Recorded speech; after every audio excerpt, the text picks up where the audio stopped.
and center. Hey everybody, and welcome to another episode of Walks and Talks. The series where we walk around and tell you what we think of public art. That's true. This is us walking around Pueblo, checking things out, bringing you along for the ride. So come on with us, have some fun, and let's go check out some rad art. Alrighty, you guys, so we are here at the depot, and we are looking at Diana the Huntress.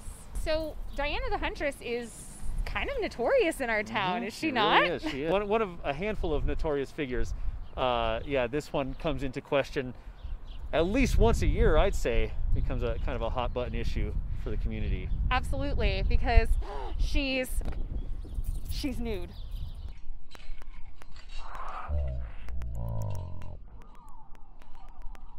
Dun dun dun!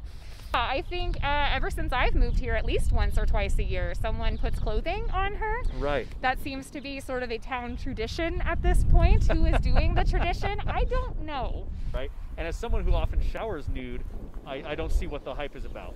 Yeah, definitely. I think we can agree we all have bodies, right? I mean, unfortunately, my consciousness is trapped inside of this human flesh machine. And so definitely I also agree with you. I'm not sure that I understand the hype, but it is certainly something that has pervaded history, right? Many works of art, both religious and secular, which include nudity, some which don't even include nudity at all, have been deemed offensive because of the way that bodies are portrayed in them. Now, to me here, Diana is quite clearly in a very strong pose. Absolutely. Right? She is, of course, a Greco-Roman deity. She's the goddess of the hunt. She's here to kind of oversee our human pursuits, and as well as empower women. It was really like sort of her function within a certain scope of literature. So I do think it's quite interesting that the way that people respond to her is almost to take away some of her power, and to take away some of that comfortableness she feels with her own body, or at least that the pose would suggest that she feels about her own body. Of course, and there's no surprise here that misogyny is present in art, in community, in society, right? And we see it manifest in all these different ways all the time. And this is just one of those, I don't even know if you would call this a microaggression. This might be a meta-aggression, right? Yeah. Where it's, or a macroaggression where it's just once again, no, we've decided that the human figure, and in particular the female human figure, is something shameful, must be covered up, must not be seen, must be hidden away from the world. Otherwise, who knows what could happen? And I think that honestly, it's one of those things where the work is wrong, but the answer is right. You know, Sure. They've almost arrived at the correct point, which is the innate power in sexuality. Right. And that's, I think, what is really sort of like fearsome in stuff like this, and almost sort of threatening to break through. And because people know it, we know it in the back of our minds, we know it at the bottom of our hearts, that's a really powerful force in the human condition. So I think we tend to fear it, saying, if we were all, embracing our raw beauty as humans and having this human experience, that might be dangerous to some of the institutions. Well, and we can look at sort of throughout history too. You have this time where even the Catholic Church embraced nudity in their artwork, and then a little while later, as time goes on, right, we're having fig leaves. Yeah, Da Vinci's like beautiful bodies are now being covered by other artists. And then, a little bit later in history, we said, you know what, let's just let them be naked. Right. And we took away the fig leaves. So I think that our relationship to sexuality has certainly changed throughout human history. Certainly. And what's really interesting to me is that now we're in 2021, and we are still sort of having this conversation, let's call it a conversation. to be generous, sure. Right, of people sort of putting clothes on her and then everybody sort of taking them off and letting her exist. And that is a really interesting point that you made about, the power of sexuality, because I would argue that this body is actually not sexualized at all. Absolutely, I agree. It's only that we associate nudity and sexuality, and then that sort of becomes an issue. Sure, and it's as is often the case in any sort of moral dilemma, there's a lot of fundamental things that have to sort of come in a package with that. If you, I feel anyway, if you think that a statue like this ought to be covered up and hidden, the nude form should be hidden, then there's a lot of other stuff that I'll assume comes with that, right? Sure. And that's when we get into a lot of tricky intersections. Yes. I think that maybe a lot of people aren't willing to explore because they paint themselves into a corner so quickly. I actually heard someone once argue that the Mona Lisa was sexualized because she has a suggestive look on her face. Those same people would argue that simply by virtue of being a non-male person, the Mona Lisa is a sexual icon, right? Absolutely. Which also the conversation we're having, I think, is much more holistic now than Yes. it used to be.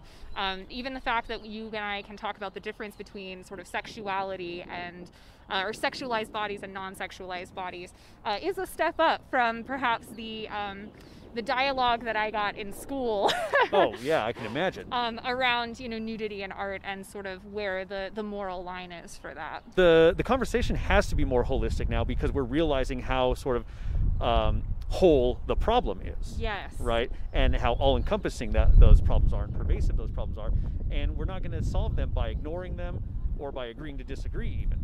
Hopefully, 2-3 generations from now, this won't be an issue. Absolutely. We will have had it figured out. That would be, I think, the ideal. Ask me if I'm holding my breath. Cool. All right, guys, so we're here behind the carriage house. And like right across the street from Black Hills Energy in this big parking lot, and we are going to check out some of these awesome public murals. So, the Pueblo Proud mural. Ooh. I like how it says History 2020. That might be like one of my favorite parts. That's ominous. So this was funded by several different groups around town, and I actually just really love it because it has such a unique quality of just being about Pueblo, for Pueblo, just all of the Pueblos here. Absolutely.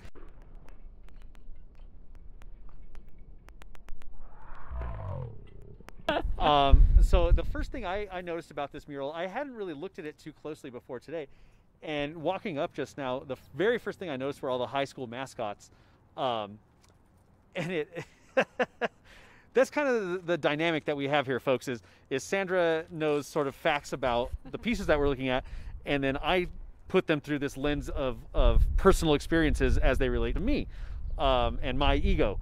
So this immediately reminded me of maybe 2 years after I graduated from Centennial High School. Bulldogs, thank you very much. I don't care.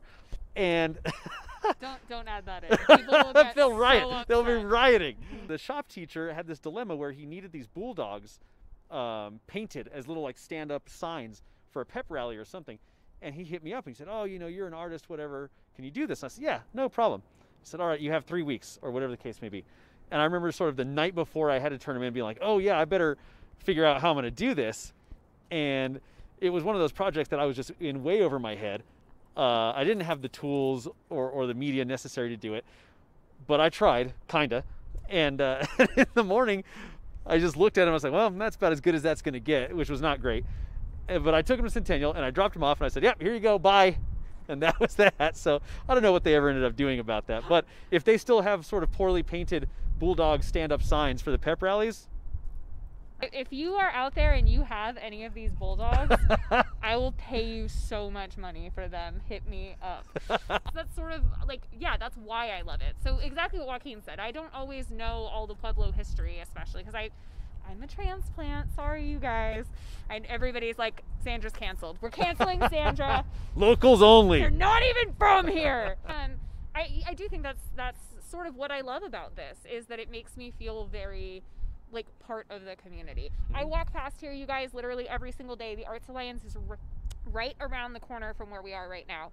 And so passing this every day, I'm like, this is the vibrancy that I see when I look out over our city. We've said this in other walks and talks. Joaquin certainly knows how I feel about, everything's very like brick colored. We're looking at like a tan and red city. Tan, brown, red, that's all you get. But like, this is the feeling that I get when I look at that tan, brown, red city. It's this vibrant, like, people love this community. They love being a part of it. They care about each other. And like, that's like the best part of this. We're just big enough to have a large and diverse experience here and dynamic here, but small enough to have these little like hometown rivalries, right? Yes, exactly. Oh, the bell game, you guys. When I first moved here and people were like, the bell game, like, what is the bell game?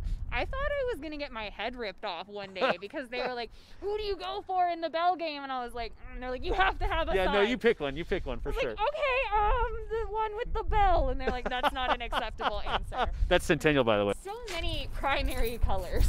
Yes. And I love that. And it's really, really juxtaposed with some of the murals that are near it. So you get this kind of continuation of color with these awesome flowers, which, just for 1 second, can we talk about this sunflower? Because it's like, it gives me life. Yeah. Just the like patterning on it, the way that they've done the texture with the spray paint can and kind of gone through with these different line values. It's, every time I see it, I'm just like, I want to be that sunflower. I don't know. I feel like maybe I'm this squid thing. This squid thing. Well, and see, there's the juxtaposition, right? So like, we move from these like very primary colors, very like big and bold and beautiful shapes, to this very textured, slightly more muted, definitely a lot of secondary colors, and that apparently that is Joaquin, the squid. You don't see the resemblance? So you got, at a profile, you see, yeah. I don't see it. Hey folks, am I a squid? Tell us in the comments. Voting will be open through May. Don't actually tell me I look like the squid. I'm fragile, I'll cry. Oh, we're both very fragile. I think we put on a good show, but yeah. Tell us that we're beautiful, please. You have no idea how little we're clinging on to at this point. So what I like about this guy is that we get a lot more subtlety. So where things are big and bold and beautiful over here, there's a lot more to look at visually here, I think. Like things that you have to get sort of up close to. Yeah. Not all of these lines read from way across the parking lot like they do over here. This, of course, is a Refik. So anybody who's watched our previous episodes has definitely heard that name before.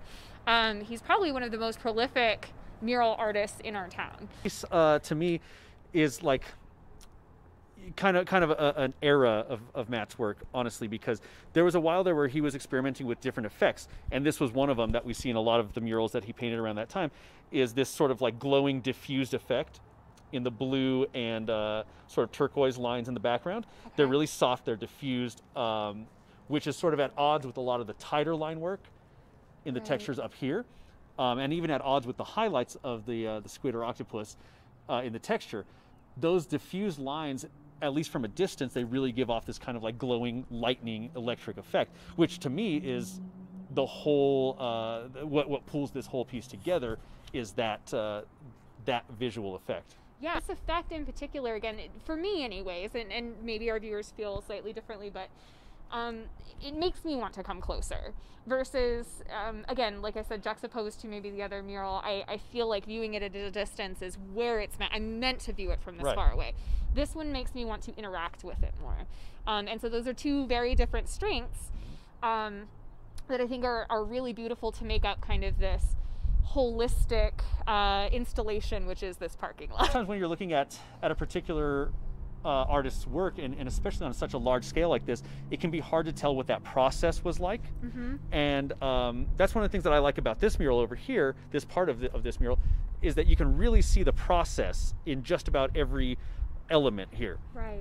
And I really enjoy that, and I think that can be really motivational for people who are maybe starting off to making visual art and don't really know where to start. They can come and they can look at pieces like this and study pieces like this and then say, oh, well, it looks like they either did it this way or this way, so let me try those both and see which one works for me. Yeah, Joaquin is really good at that, looking at things and then being able to kind of disseminate how they were created, and that is a really good skill to have. Not every artist can look at something and say, oh, I think that this is sort of how the technique works. Right. So when we have pieces like this that do kind of more clearly give that out, that is a really cool learning tool that I think is maybe underestimated. Sure.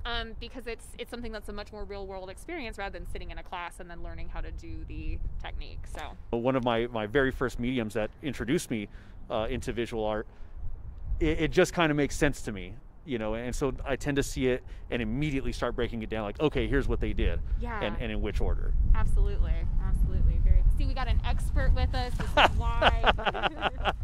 File all formal complaints with Pueblo Arts Alliance. Joaquin just loves to get me complaints. Every video he's saying, address them to Sandrah. So this is sort of a continuation. You've got that same blue line. And again, just a little bit diffused to create this outer glow. Yes. And then with this bright, hot white spot that's you know, from a distance, that reads as the hottest spot of the whole mural, especially contrasted with all this solid black field. Right. That gives that glowing effect. We have an inward glow and we have an outward glow here. Yeah, absolutely. Very neon alley-esque. Absolutely. Right? Echoing neon alley. The entrance is just right here. So definitely kind of a continuation, I think, of that same feel. So again, a lot of cohesion. You can tell that the artist really gave a lot of thought, not just to this piece itself, but what pieces were going to be around it and how that was going to read with the sort of the whole feel of this area. And honestly, I love the little just random spots. That makes it feel very organic to me. Right. Like at the last minute, he was kind of like, you know what, this could need. Well, and as you know, two people who've participated or contributed to art shows or gallery shows or whatever you want to call them, I think we've both been sort of on our way down there to drop a piece off and said, hang on, you know what, actually let me take that out because it needs a couple little dots around it real quick. Absolutely. Okay, now it's done. Don't hang that yet because it's still drying. Converse too, there's been times that I've done that. I said, oh, it just needs this one little thing. Okay, perfect. Now I hate it and I've ruined the whole thing. Well, you know, thus is the unfortunate process of doing art, right? Is that you sort of have to find your limits, and usually that means exceeding them and then ruining the thing you liked and then going back. Right, and then saying, well, now I know better for next time. Right. Yeah, so continuing our way around, this one's three-sided, which is like awesome. How many three-sided murals do you get in your life? In terms of like the cohesion, again, we've got this great black surface. This is obviously a lot different stylistically, though. Mm-hmm. These lines, honestly, okay. Do you guys remember the weird toy thing from the 90s where, like, it was like a paintbrush, but it made rainbow as you went over it? Like, it had a gradient to it that was rainbow. You, like, dipped it in the water and... From the 80s? Sure. I wouldn't know that. I'm only 21. Oh. Okay. Cool. Yeah, I absolutely had that. I remember those. Yeah. That's what this reminds me of. We've got some great like color variation in the lines, so that it almost has that feel to it where it's definitely the same line, but we're looking at multiple colors in it. Mm-hmm. That's just the it makes me very nostalgic for this toy that gave us these different colors. Sure. Lines. And depending on which medium this is rendered in, I'm not sure that this is spray paint. This looks like it has a lot of brushwork in it. But that's a pretty challenging aesthetic, or a pretty challenging sort of texture to arrive at, right? Yeah. A gradient within a line like that. And I think it continues that theme of this whole mural feels very like electric, right? I think that's kind of the theme, the concept behind it. And again, like you pointed out, almost neon. This is Kevin Hennessy's work, and I'm not sure who else contributed to this mural, but I really like this stuff. I love lettering. That's always, you know, at the bottom of my heart. Lettering is my favorite visual art because I know how tricky, how deceptively hard lettering is. And there's like several different styles of lettering here, all inspired by classical sign painting aesthetic. Yes. And that stuff is hard. But, you know, these guys pulled it off beautifully. And this is one of my favorite pieces in town because it's so different to what we're used to seeing. Yeah, and it reminds me of when we talked about in a previous episode, which if you haven't seen, you should go watch all of our episodes. Where are those episodes available? Those episodes are available on the Arts Alliance website, which is puebloarts.org. They're also available on our Facebook, which is, of course, Facebook/Pueblo Arts. And I believe that they are also available on our YouTube channel, which is also just Pueblo Arts. So there's no excuse, really. If you've not seen them, that's on you. Exactly. We're awesome, is what I'm saying. We're here. Where are you?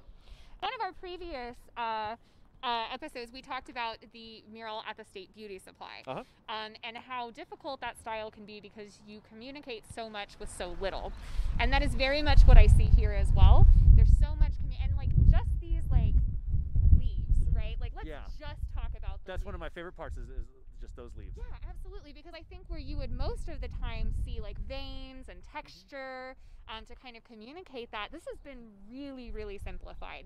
Simplified down to just these few like lines that are slightly directional, and that's it. And it works so well. Right. And I think we have to mention what a bold choice this solid black background was. Absolutely. Really bold move. I think it paid off in a really big way here.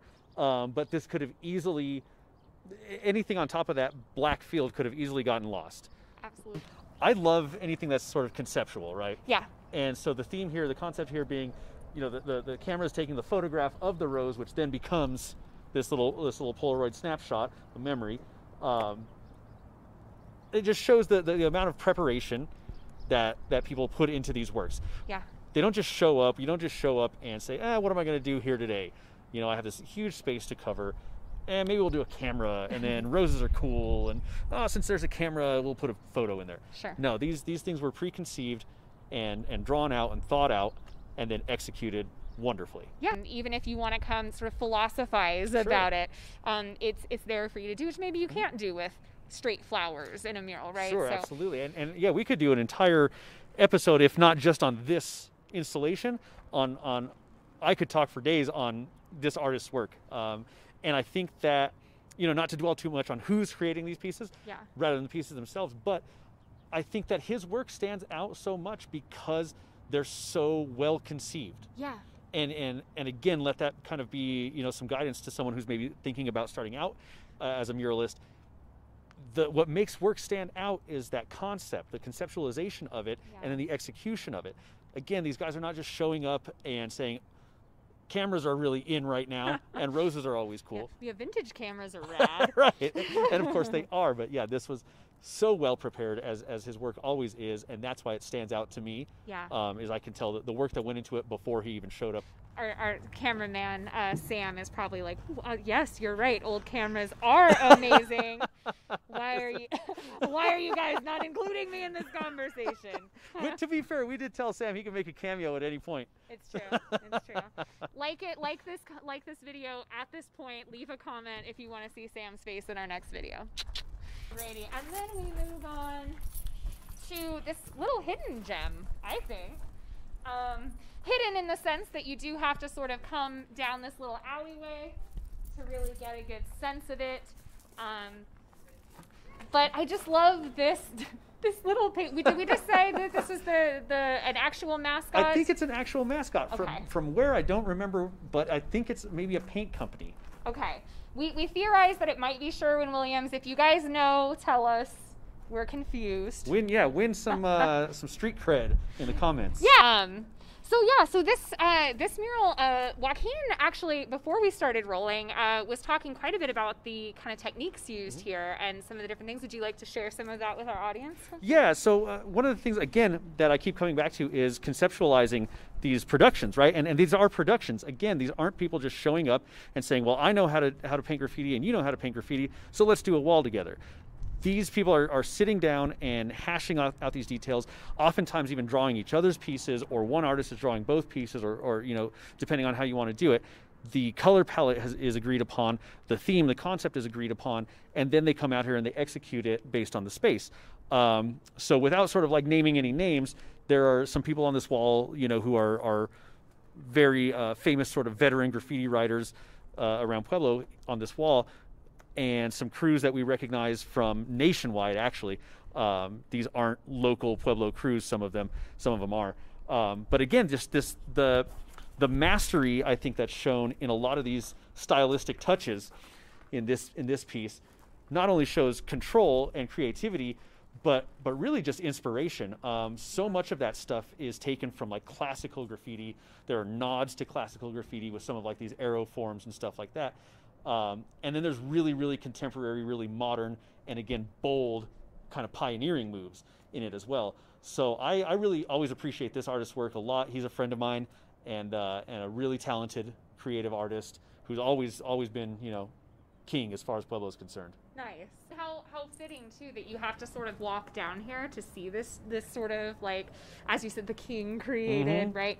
It's almost like this is a hidden treasure that we have to sort of go find. There's a trek to it. There's a journey. Totally. And I don't know if we're like gatekeeping or if we're being purists or elitist or what have you, but a lot of us will say, like, no, this is where graffiti lives. It lives in alleys, not in art galleries. Absolutely. Right? It by definition, it loses a lot of its whatever allure or appeal when it starts showing up in gallery spaces, when it leaves alleyways.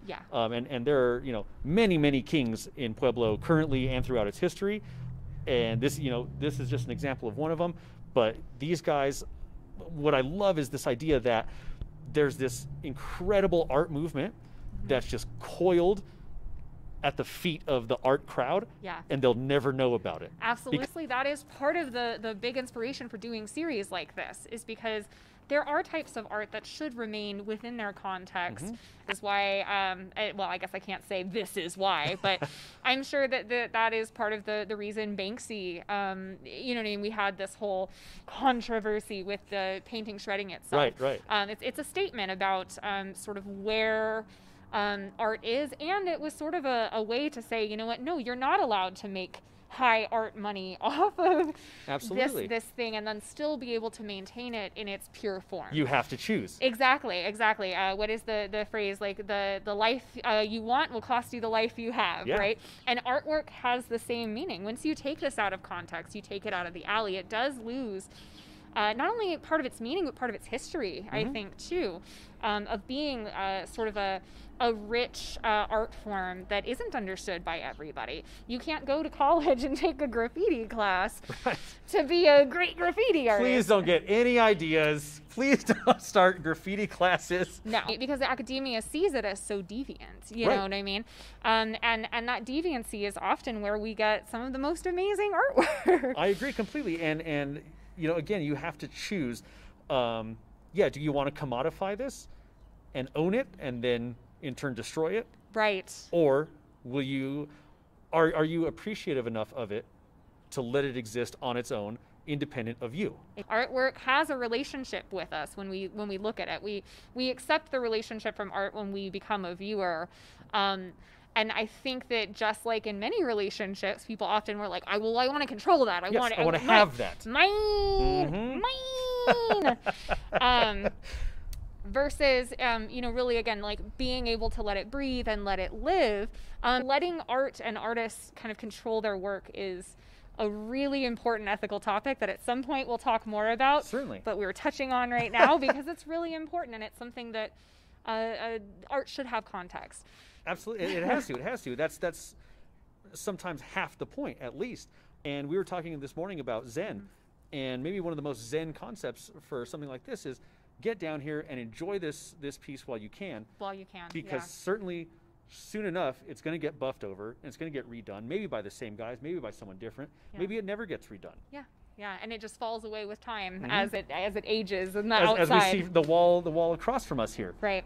With nothing on it, but it's such a perfect backdrop to this one. Absolutely. Hard agree on that.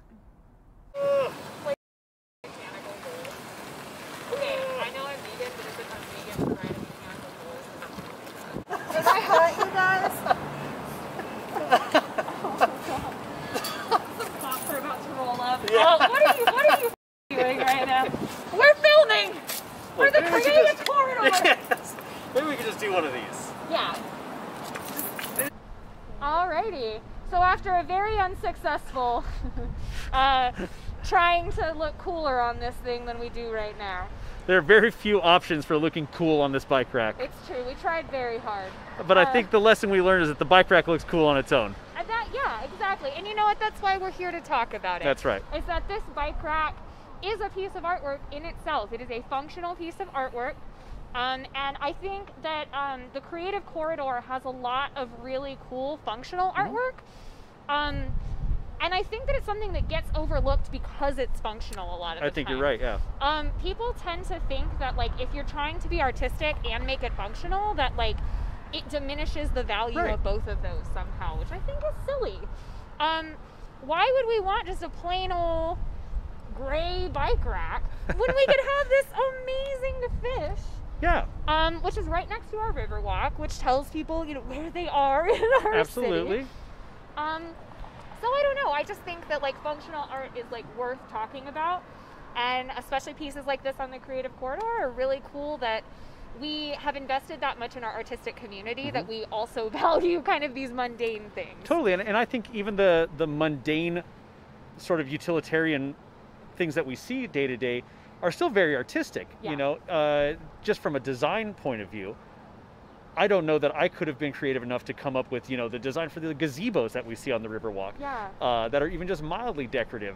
The lattice work on the railing, you know, on all the filigree and scrolling stuff. Mundane, utilitarian, functional, but still really artistic. And so I think that gets overlooked too, right? Just the simple process of designing functional features. Yeah. Well, it's part of the reason why we try to feature like architecture on this series, because sometimes it's little details. On a large scale in a city, we really have to think about that. You know, if every single bike rack was just the bike rack you had at your middle school, you know, courtyard. Right. How exciting would life be?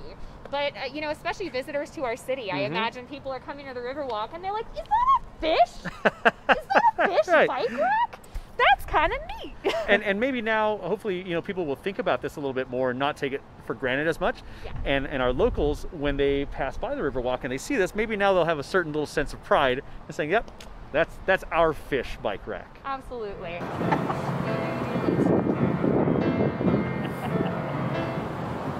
Alrighty, you guys, so we're here outside of the Pueblo Arts Alliance at our belly box. Yeah! Just so you guys know, we are not going to cover all of the murals at the Pueblo Arts Alliance because they're kind of a lot, like a lot. So that will be in an upcoming episode, which means not only should you watch our previous episodes, but check out our new ones. They'll be coming up. The belly box, and Joaquin, maybe you can tell us a little bit about the history of belly boxes in Pueblo. But belly boxes have been a new kind of movement throughout the United States, especially during the pandemic time. We saw a lot more of them pop up than there were previously. And the idea is that you take what you need and you leave what you can. Yeah, and I think it's a fairly new concept around here for us. I don't really know, you know, how long ago it started in other cities, or even within the state, but in Pueblo, I think it's a pretty new phenomenon, one that I love. Hey guys, Future Sandrah here. While I was editing this video, I thought it was a good idea to go ahead and look up when belly boxes were first introduced, and I was surprised to find out it was actually the 1950s. Now, back then they were called blessing boxes, and they were generally run by churches or other religious groups, and so it has only been in the last 8 to 10 years that more secular versions have popped up and have taken hold in metropolitan areas. Now, it's only been in the last couple of years that they've come to more rural areas, so while Joaquin and I were right, they are a new trend, or you know, in terms of how we utilize them and how aware we are of them. I did want to give props to the people who've been doing the good work since the 50s. We both like really socialized approaches to solving issues, to solving societal issues, and nothing is more socialized an approach than this. Exactly that sentiment: leave what you can, take what you need, right? Yeah. And no matter who you are, you love to hear a story about community coming together to help those who need it the most vulnerable, getting what they need, right? Yeah. And it costs us nearly nothing to give what we can. So yeah, this was made by our Impact Youth Group. So while many established artists here in Pueblo helped the kids build this, I'm not going to mention their names to you because the kids were really the ones that did all of the work with some kind of minimal, very skilled adult supervision. And so this is definitely like from the youth of Pueblo who wants to see our community do better for each other and be here for each other no matter what. And they did all of the artwork on this. And actually, do you want to open it up on that side, Joaquin? It's got some really beautiful artwork inside of it too. And we encourage people to put artwork in it themselves. So anybody who's coming to utilize the box for its service can also add artwork to it. So this is a living piece of art in Pueblo. And I don't know if you can see, but there are all these sort of like hearts and initials written in here. And there's nothing that I love more than romance. And so to me, this is my favorite expression is just, you know, 2 or more people coming together to just show, like, hey, I love this person. I love everything about them. That is my favorite statement that art can make. I don't think anything's more important than that. Walk around it too. Yeah. And I think that maybe one of the concerns that the community at large might have about these belly boxes popping up is maybe like maintenance issues. Yeah. We're a minor inconvenience, but it could be a life-saving resource for somebody, right? Absolutely. It could literally save somebody's life, or at the very least make their day a little bit better. And I think a minor inconvenience like cleaning up a couple of florets of broccoli is worth that. Out with this was a lot of people collaborating to make sure that this box worked the way it was supposed to, that it, like you said, like kind of minimized as much like you know, maintenance and that kind of stuff, like minimize the need for that as much as possible. But we do come out and we maintain it as often as we need to. As you need to, exactly. Yeah. And this is something that you can prop up in your own community, in your neighborhood, maybe around your business, anything like that you have access to. Talk to your neighbors, talk to the community around you, and say, hey, there's this really great idea that's been going around, these belly boxes. How do we feel about this in our neighborhood? And it doesn't have to necessarily be food. It can be clothing. It can be books. You know, we see a lot of those little public libraries, anything like that, anything to help out the people who need the help. Yeah, absolutely. And on their own terms. I think that's a lot of what draws people to this, is that it's not a specific time that you have to show up, and it's not a church handing it out, or somebody who's going to try to proselytize. Yeah, no questionnaires.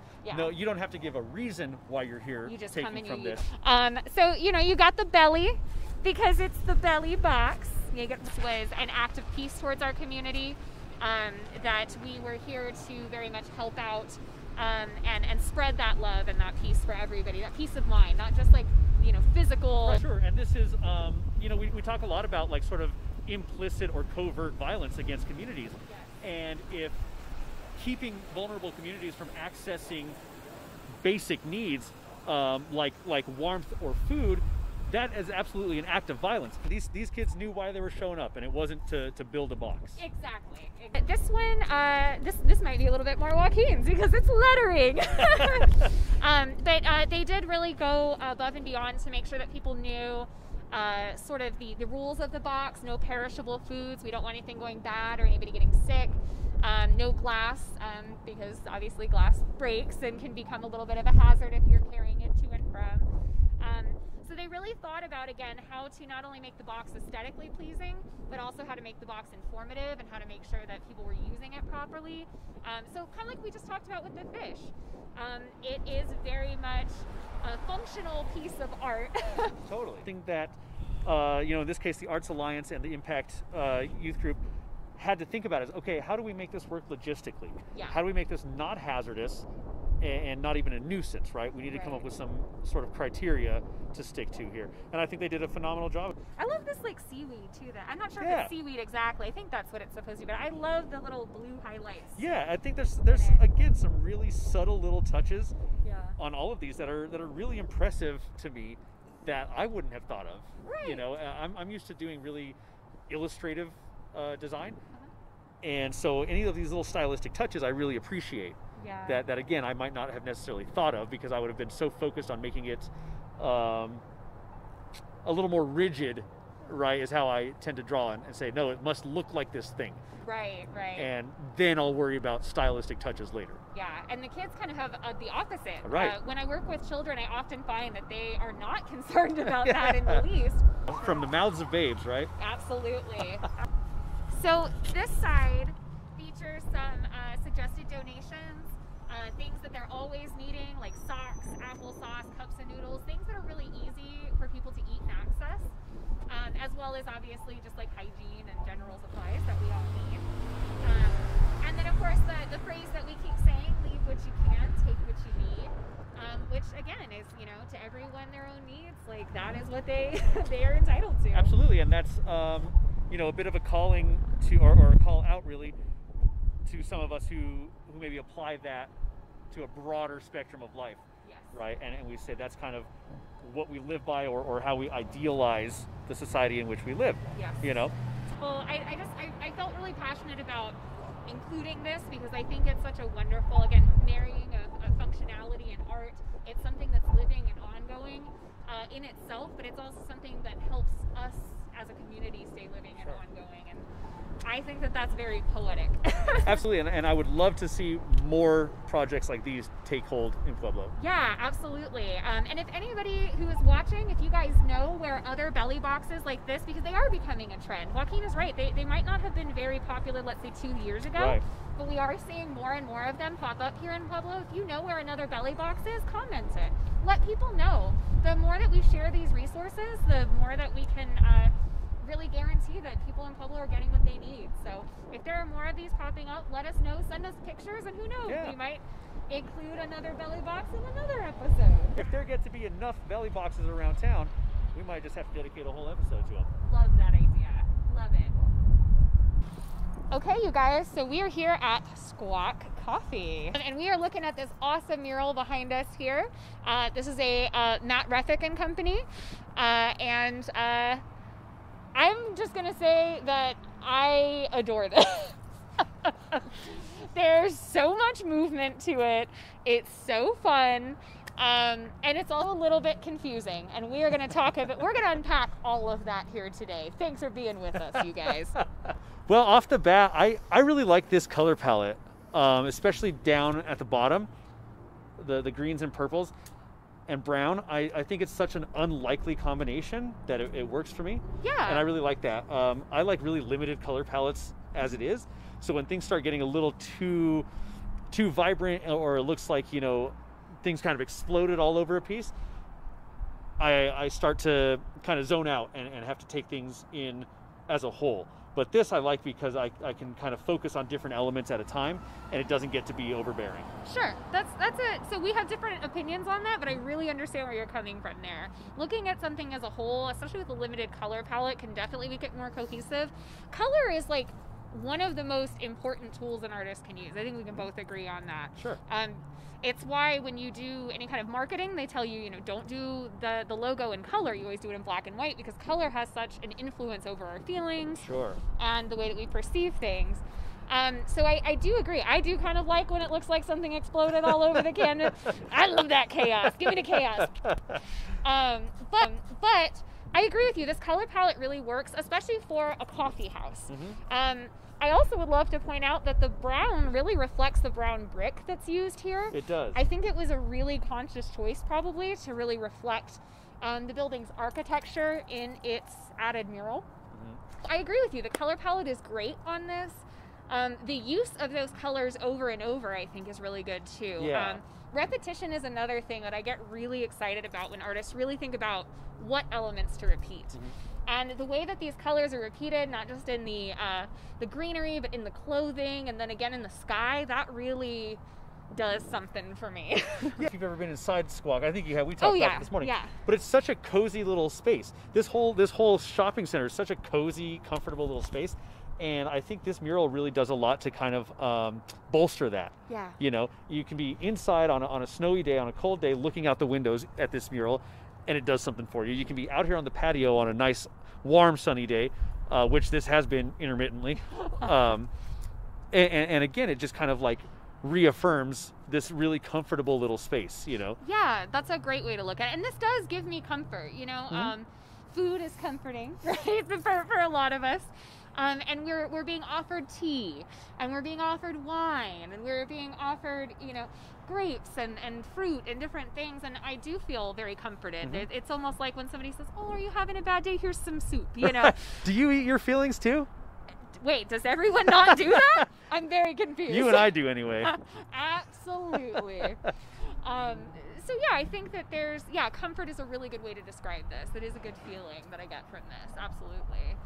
But there is a lot of juxtaposition here, though, too. Certainly.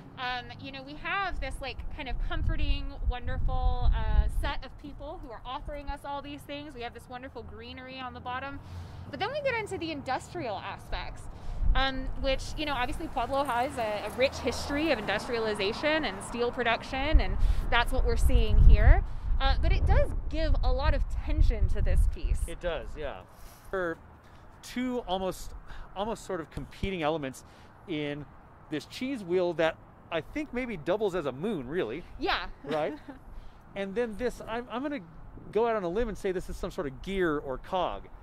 And not only compositionally are they at tension with each other, but I think conceptually, you know, we have organic and inorganic, industrial and natural, and I think that again is maybe another callback to, like you pointed out, Pueblo's history. The sort of Rethic staple of the way that the sky is created, that line work is something I think that's very recognizable in his work. We just saw that in the octosquidopus. Yeah.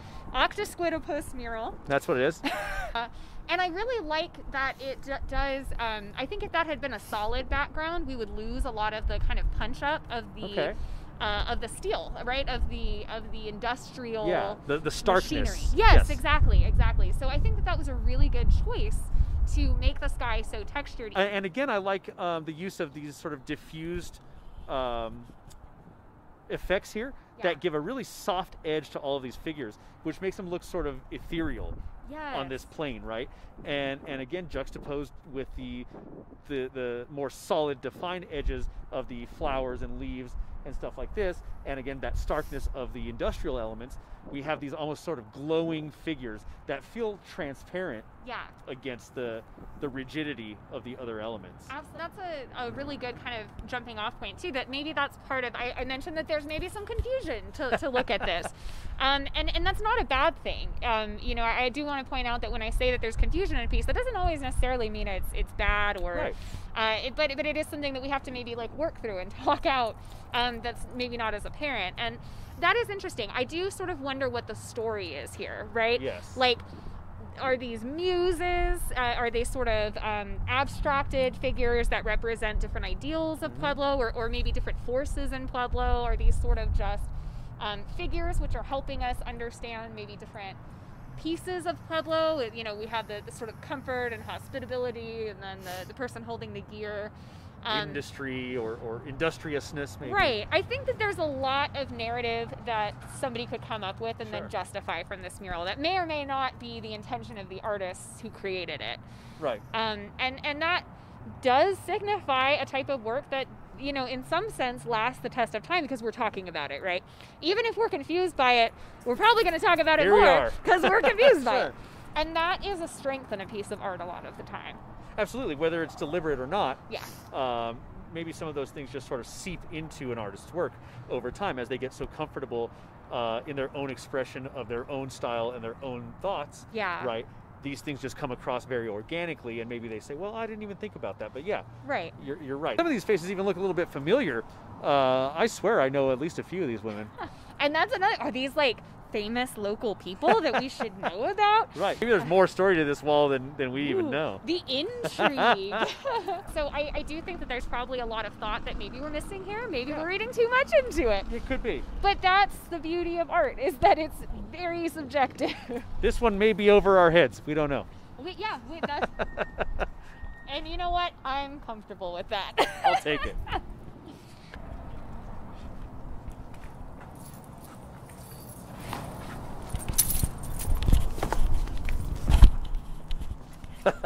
This was fun. Guys, we are here at Nerd Emporium. This is my new favorite place.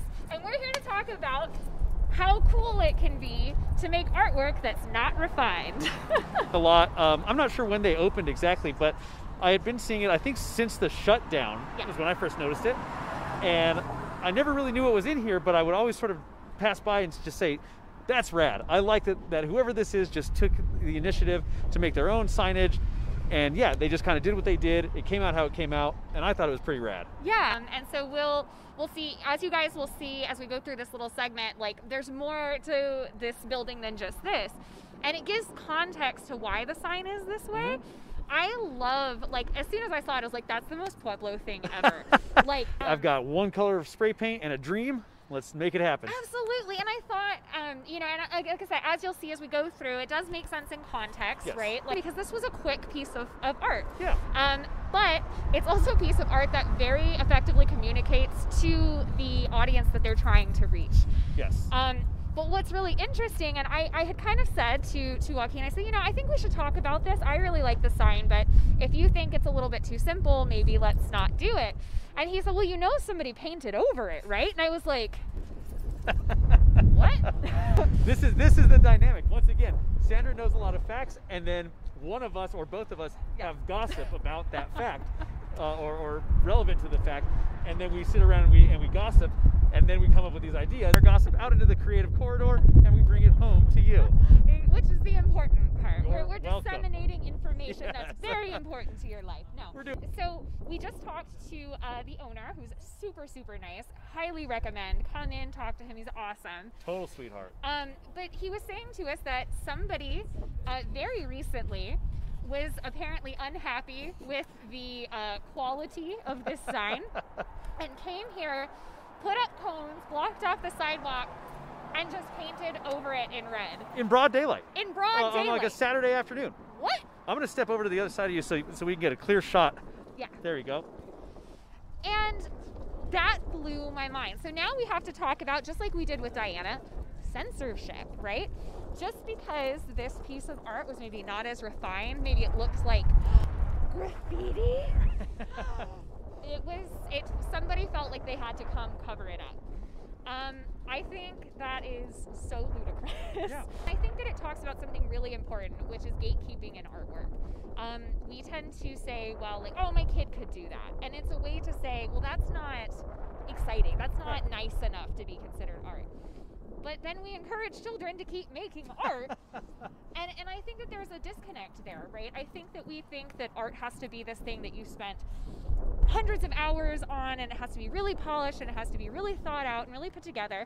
And we have even talked and given accolades to people who do think a lot and put their stuff together really, really well. But that does not mean that things that are quickly done, that things that are done without like classical training or something like that are less than. Absolutely. And I think that that's what I loved most about this. I was like, it's done, and we're gonna do it, and like it has so much personality. Oh yeah, you hit the nail on the head. Personality and character. And I think about, again, just sort of what's beyond and behind just these spray painted letters, which is like a sense of gratification that this person probably felt by coming out here and saying, all right, we're going to open this space, and I'm going to sell all these things that make me happy to other people that will be made happy by them. Yeah. And here's how I'm going to do the sign. Here's what I'm thinking. It's not going to be anything grandiose. Yeah. Here's what I got. And then he did it, and he must have stepped back at some point and said, yes, exactly what I wanted. And stepped back inside probably feeling pretty good about the whole thing. Yeah, absolutely. And then some dirt comes along and it's like, hey, I don't think that that's pretty enough to exist in our public space. That's uncool. The person that did that, we invite you to get a hold of the owner here, because he's having an open call for artists now to create new artworks on the storefront that maybe are more pleasing, I suppose, to the public eye. So if you're the person that decided to come and buff this wall out, well, step up now and come and put in a call to paint the wall better. Absolutely. And that is such an awesome response. I think his response to it is so great. He said, I came out here, I redid the sign, and then I thought, you know what? More artists can have an opportunity to have their art seen. He's now doing a totally open call for artists. He's going to provide supplies for the artists. And you can come out and essentially do whatever it is you'd like to do. He's giving artists pretty much free reign within a few constrictions to do whatever they want on this building and make it more our own and more Pueblo, regardless of your skill level, regardless of what type of art or what style of art you do. And I think that that's the best response you could have to somebody saying, I don't like your artwork. This is such a niche community, I think, that he's reaching out to with the products that he's selling in there, which, by the way, he has a vast array of. Yeah, absolutely. Anyone is gonna find something that they like in there. Yeah. I was blown away by the stuff that he's selling, but it's still a niche community of fandom, right? And a lot of those people within those communities are so creative and artistic, but maybe don't have an outlet, right, or don't feel confident enough in themselves to do something like this. And this is your opportunity. Yeah. Come out, do it. There's no bar. The bar is not high, the bar is not low. There is no bar. Yeah. Come out here, have fun. You can get in touch with him via Facebook. He said is the best way, under Nerd Emporium. Shoot him a message. Let him know you're interested in coming out and painting some walls, and he'll supply the paint. You come out here, you do what you want, and get yourself out there, get yourself established a little bit. Yeah, another living, breathing art project here in Pueblo. Something that is in the flux, in the works, and just like all of us, a masterpiece that has yet to be realized. Work in progress, aren't we all?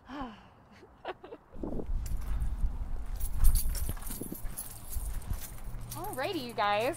So this is the other part of the mural that I was talking about and saying, like, it might make more sense in context. Sure.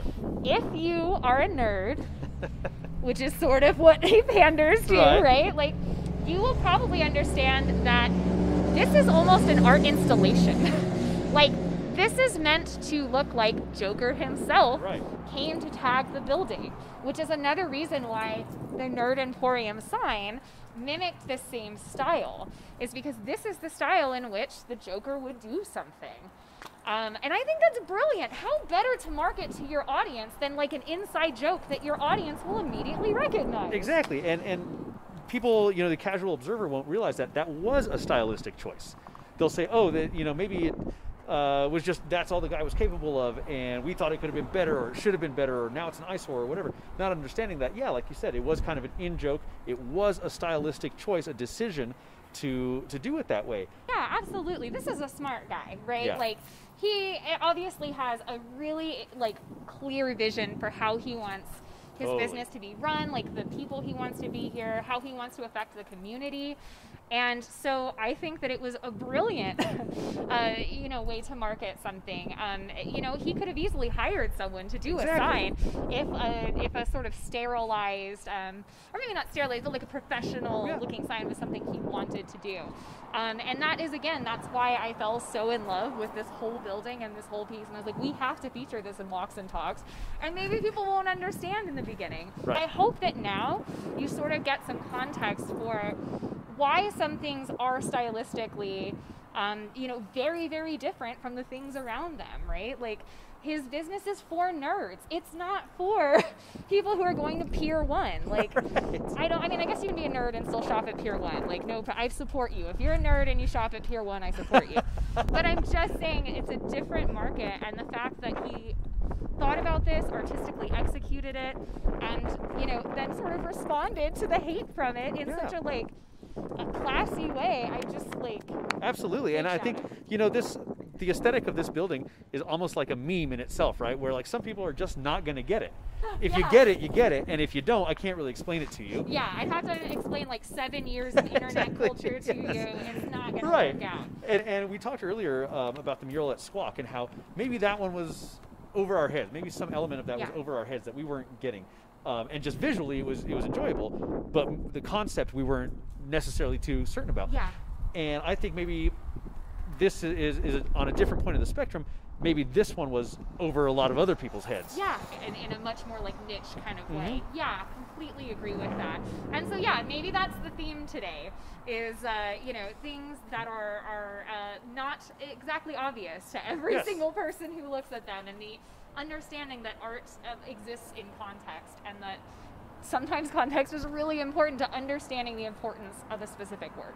And you know, if you don't understand that context, if the subtlety is lost on you, then okay, either, you know, sort of resolve that by figuring out, why does something look that way, especially when we're talking about visual art. Yeah. Well, why does it look that way? I don't think it should look that way, but maybe there's a reason that it does. Yeah. Figure that out. Or don't, but leave it alone. Yes. It's not there for you necessarily. Yes. Right? So you know, you don't get to just weigh in on it. Yeah. Especially when weighing in on that ends up in you essentially vandalizing a storefront. Yeah, absolutely. And even vandalizing something that looks like vandalization, right? Like, and I can understand how maybe somebody who's, again, like, oh, that dreaded graffiti on our buildings. But again, that's taken completely out of context, because this isn't like a church.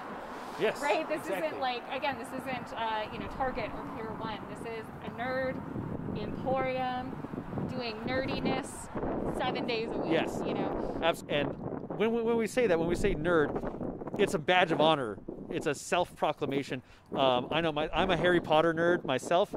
And my favorite thing about Harry Potter is that we just don't know who wrote it. It just was there. It's always been there. It will always be there. Nobody came up with it, and so you know, there's nobody to sort of ruin it for us. Yeah, no one's problematic. Nobody is problematic in Harry Potter. Snape maybe, but that's about it. What are do you have any like nerdy fandoms? Oh my gosh, I have so many nerdy fandoms. Like, which one do you want to know about? Like, really, love art, obviously. I think that's a nerdy. It is a nerdy fandom. That's yeah, such a nerdy. We're the fandom. worst, actually. I'm like, have you guys seen like Bernini's sculptures? It's totally nerdy. That's the worst fandom because we're the most like self-righteous. It's true. We think that it's very important what we're into. We're standing here talking about it like literally right now. It's for several episodes. Yeah. For several episodes to come. I mean, I have tons of nerdy fandoms. I got really excited about the Death Note poster in there. Yeah. Oh my god, so excited. Oh, Avatar, The Last Airbender. There you go. One of the greatest stories ever told. Or on High School Host Club. Woo, forever. Joaquin still won't watch it with me, but someday. You know, I'm easing myself in. Death Note was incredible, and I'd like for that to be like the legacy anime impresses upon me. That's fair, I guess. That's one of the most accessible animes, so I totally understand. Well, can we talk really briefly about this? Enrages Sandrah that I have not finished Death Note. I refuse to finish it because for me, you see, it's ongoing. It's still there. For everybody else, it's already over. It's never over. Especially not for me. It's never over because you can continue to watch it, but I can't talk to you about the twist because you won't finish the series. I still have like 6 episodes of Death Note to look forward to. You have nothing. That you're never gonna watch because you refuse to finish it. It's basically like finishing it, but like you just didn't finish it. You're like, I'm finished enough. No, I'm savoring the last several episodes. Put in the comments, do you watch series all the way through? Are you the type of person that refuses to watch the last 4 to 5 episodes of something? For an amount of time, and you'll eventually go and finish it. But if so, you're savoring. Tell me why. I need to understand. I'm a horror movie nerd myself.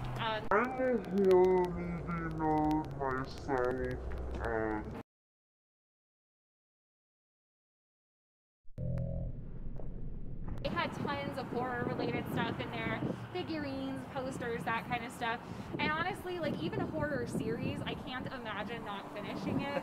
Like there's just something to me that feels so wrong. Like I need to know what happens. I need to know. I need to see things all the way through, or I feel incomplete as a person. So I'll do you one better. Not only do I not finish horror series, I typically just don't start them either. Well, you know, that's your loss. Oh, gosh. Alrighty, you guys, so we are down here on the iconic river walk in the Creative Corridor, and we are going to look at some bronze children. That's I think it's safe to say bronze are my favorite type of children, I think. Yeah, I would agree. I think that Pueblo has a lot of mixed feelings about these sculptures. Now, you know, on this series, we have never been ones to shy away from controversy. Not that I've ever spoken ill about any other mural in town. Joaquin is rolling his eyes at me because he knows exactly what I'm about. I know exactly where you're going with. Here's the thing, though. There are two, count them, two Captain Jack Sparrows. And it really, like, I just want to know who made the decision to put the second Captain Jack Sparrow in there. One Captain Jack Sparrow, I get. Sure. But who looked at the mural and was like, you know what this needs? A second Captain Jack Sparrow. I don't understand. Or ever given any sort of criticism about the subject matter, right, or people which appear in any of these murals. Sure. That pulls us into like multiple other murals in town which have... Here we go, folks.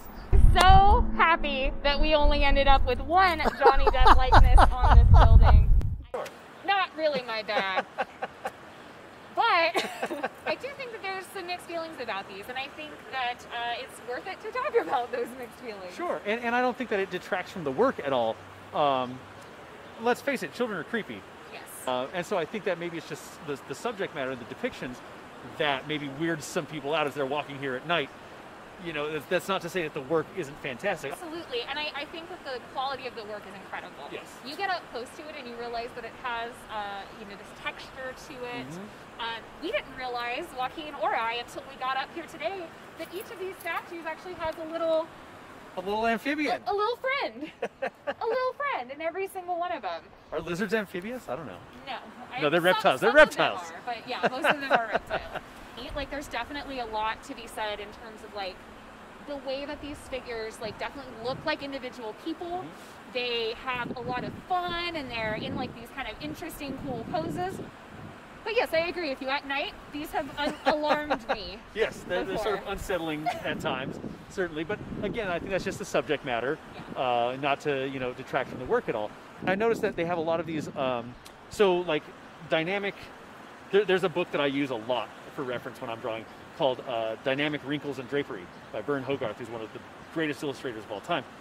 And so now I can recognize like a lot of these as like tension wrinkles, gravity wrinkles, movement wrinkles, stuff like that. And yeah, I think this artist did a fantastic job at illustrating in 3 dimensions all of this movement, all of this kinesis that's going on here.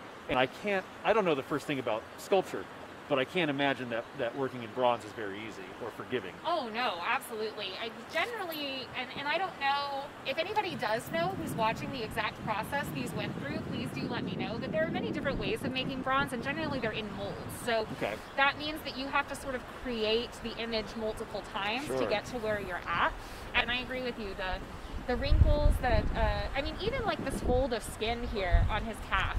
Yeah, there's this sort of, I don't know if it's a tendon exactly, but on the outer knee there, that it's a real subtle touch, right? Yeah. But it adds a sense of realism to it. Yeah, absolutely. Even his tennis shoe in the back, that it's folded in such a way that makes me believe that this is fabric, that it's, you know what I mean, that it's an actual shoe material, that it's bendable. Yeah, you can tell the difference exactly from like the rubber of the shoe to the smoothness of the skin to the polyester of the shorts and the elastic of the waistband. All that stuff is really evident in this, which it's incredible detail. So, I think that like having things that are very gestural like this, in terms of like, they are clearly in action, right? We tend to think of sculptures as very static things. Sure. So if you're able to convey movement in a sculptural form, like, you've succeeded, like, just with that one. It doesn't matter what the subject matter is. If you've communicated something this effectively, that's a win. Yeah. And so I do really appreciate that these sculptures are almost all in motion. And in fact, we have several more to look at. Come with us, friend. Won't you? But again, we see another pair of people in motion here. They're playing basketball. They are engaged with one another. That is what these sculptures to me have, aside from their technical skill, this is what makes them interesting, is that they are all about the way that we connect with each other, not just the way that we connect with objects.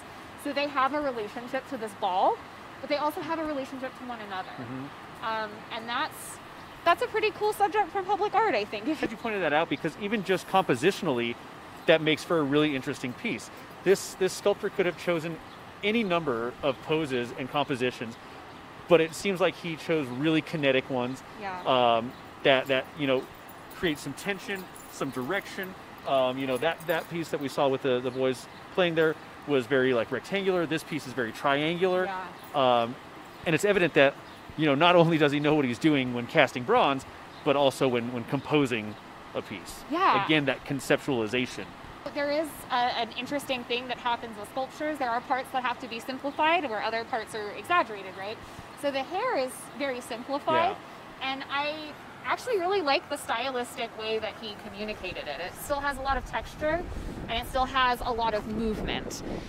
So again, it didn't end up being static like we might see in like a Romanesque bust or something. Right. On a side note, can we talk about rocking these like mid-calf socks? That's a whole aesthetic, and I love it. And so what's interesting about these pieces is that, they're all over town. And so Joaquin and I realized as we were looking at these that these are all titled 1 of 3. And so we're thinking that they may be created in sets, so that each set around town might actually have a different number to it, which is very interesting. But these are all obviously created to be cohesive, not just in relationship to each other, but in relationship to the other sets around town. And they had our little amphibian friend on this one, the little frog. Yes, the little frog. And again, this was actually the first little animal addition that I noticed. Okay. And I was like, oh my gosh, he's so tiny. It's very tiny. I love it. So tiny and And that is, again, one of those things, it's beckoning us to come closer. Right, sure. I can't see that frog from 50 feet away, but up close I was like, oh my God, that's the cutest part of it. Well, and that's a really cool element that's present in public art, is that we're generally able to come very, very close and engage with it. Absolutely. That's a really, really good point. And I think that's why we focus a lot on public art, because it is something that we all sort of have ownership of, and yet at the same time it is someone's very specific vision. So it becomes very layeral when you talk about it. So that's an excellent point. And a lot of public art sort of beckons us to interact with it in ways that we couldn't in a museum. Right. Actually, just before starting filming, we're talking about how crazy it is that the Mona Lisa is, you know, this big, and you have to be 700 feet away from it to view it, because it is such a precious piece of art, versus this is still a precious piece of art. But like, I can touch it and no one's yelling at me right now. We could sit on it and take pictures. Cool. We could eat our lunch here. Yeah, absolutely. It becomes part of our world, of our environment. That's really neat. This guy actually has another little froggy friend. This one is a little bit more a slice of life, rather than maybe some of the other ones that are in motion. These are actually based on a specific family, which Joaquin knows probably a lot more about than I do. So this was sort of the one thing I knew coming down here today about these statues, was that at least some of them are based on the De Rose and Kokenberger families. And I did have some mutual friends with them in high school, and you know, we would party at one of their households, which shall remain nameless. Good idea. And the you know, depravity and debauchery reached there. Don't worry about it. Don't worry about it. It was a good time. You know, good friends, and everybody survived. So neat, because again, I certainly have never been immortalized in bronze. If someone would like to, I think I deserve that. Even better, if someone already has, please let them know. Yeah, I would love to see that. I also have very many questions. No questions asked. If you've already immortalized Sandrah in bronze, send photographic evidence publicly. But I think that, again, that really speaks to the community. You know, these are actual people in our community. They're not some what is the word I'm looking for here? I don't know. Some hypothetical. Oh, hypotheticals, sure. They're not some hypothetical person. They're real people. Yes. You know, they're not abstractions. And so that is also very interesting to me, that this artist chose to use people from the community to sort of model these after now. And I wonder what that process was like. You know, why did this artist choose those children? Yeah, I mean, that could be as simple as like, hey, they were really good friends, and he was like, hey, your kids are about the right height and like build that I want for these statues. But you know, it could also be a lot more than that. And you can actually see on her back, it does say the family's last name. Actually does take me back to like Renaissance times, where you would be a patron of a particular artist, and that artist would include, you know, portraits of your family that had sort of maybe your favorite things, or things that were important to your lineage in them. And so I can very much see that this is sort of a modern iteration of that, I like but that. in a public forum, not hidden away in someone's private house. I just want to point out that there are so many corgis running around here right now that it's hard for us to focus on these sculptures. I know. I realize I'm not looking at I'm looking at corgis the whole time. I'm like, what? Hi, puppies. But you know what would be interesting is I wonder where the reference photos for these sculptures are. And I hope that they exist maybe in some archives, maybe at the library or something like that. You know, what it was that this artist worked from. Yeah. Unless he actually just cast these children in bronze. And they're, you know, sort of our dark little secret that nobody knows about. They're still in there. They're absolutely still in there. Look at them. This is very much like House of Wax vibes. Yes. Like Paris Hilton is about to come out. Right. Plaza of Bronze. So these children appear to be engaged in, I'm guessing this is football. If you look at me, you can tell I don't know anything about football. Yeah. But I know this much. That's a football. Yeah, sports ball is not either of our areas of expertise. That's why we walk around talking about art. We get another nice triangular shape, but this one is more delineated in front of you rather than to the side. That is really fascinating to me, because that is not a very common pose for a sculpture. Right. This is a very, in my opinion, a pretty unique composition for something like this, and it is, to me, probably the most visually interesting out of the set of four that we've seen. And I think it's interesting to note that this composition could really only work in a 3D medium. Yeah. You know, in any 2D rendering, it would be a nightmare. It'd be a nightmare for, you know, to do this head-on perspective like that. Can you imagine? Because there are some subjects that can absolutely work across different types of mediums and be very successful. And then there's something like this where you're right. I think that if we saw this in a 2D way, we would probably be seeing it from the side. Sure. And we would end up losing all of this great playfulness from her face. So yeah, very important for any of you up-and-coming artists out there. Definitely think about what medium is the best to kind of describe or to communicate the ideas that you are looking for.